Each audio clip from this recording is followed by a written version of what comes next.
Still on health concerns, my colleague Ruth Annual is in Westlands. This as the NHIF board is having a press briefing. Let's cross over and listen into what Ruth has for us. Ruth, good afternoon.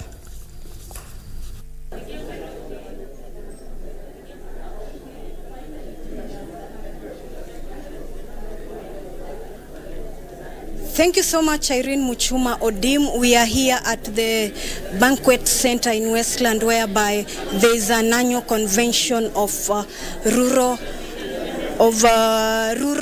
Private Hospital Association of Kenya, which is having a partnership or a collaboration with the National Social Hospital Insurance Fund, which just rebranded.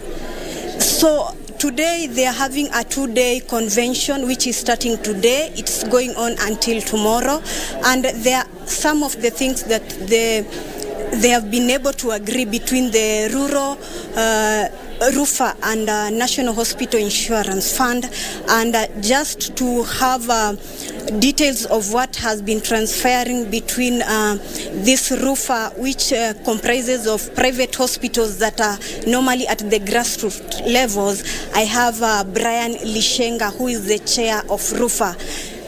Welcome, Mr. Brian. Thank you so much. Kindly tell us what some of the deliberations that you have come up with NHIF, because the chair of NHIF and the CEO have just left. They have been here.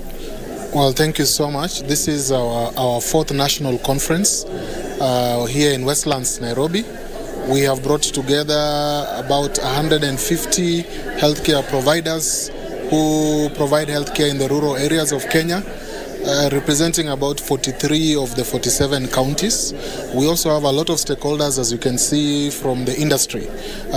We've finished just our morning session where we were with the NHIF and some representative from the ministry.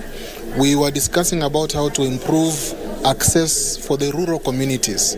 And one of the things we have agreed is, number one, we are going to get into a new system where somebody who is being treated, say, in Naivasha at one of the rural hospitals with an NHIF card, very soon we want to see a situation where if they travel, let's say, to Mombasa, they don't lose all their records. They can go to Mombasa and we can use technology to make sure that those records which were available at Naivasha are also available for that patient in Mombasa.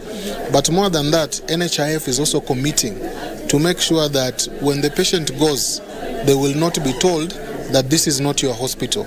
That hospital will also be able to offer them service. So we are looking at how do we work with technology, and we work with NHIF to make sure that patient information is portable no matter where you are. Whether you are in Kisii, when you travel from Kisii and you go to Kisumu, that information can be available. If you are in Kakamega and you travel to Kitale, the same thing. So that is one of the things we have agreed. The second thing we have discussed is we know that in Kenya we have a shortage of specialists. Especially in rural areas, you find some specialists are not there. But you might have those specialists in the bigger towns, like in Nairobi, in Mombasa, in Nakuru, in Kisumu. So we've discussed with NHIF in future, and in the very near future, we want to see telemedicine being compensated from NHIF. And we are very happy that the government, which is in place, has embraced this idea of technology in healthcare. So we are optimistic that one of the policies that is going to come with universal healthcare is that we will use technology, things like the internet, to reduce this shortage of specialists, and that NHIF will be able to pay when you have a telemedicine consultation, which is something that is not happening now.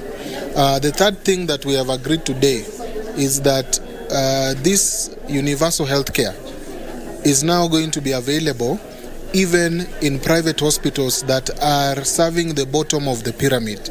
So if you have these private hospitals like the ones which are here, which provide care to really, rural Kenya among poor communities, we want these private hospitals to be part of UHC, so that if you are a Kenyan, you can go to a public hospital to seek care, But if your preferred provider is a private hospital, UHC will also be available in those private hospitals.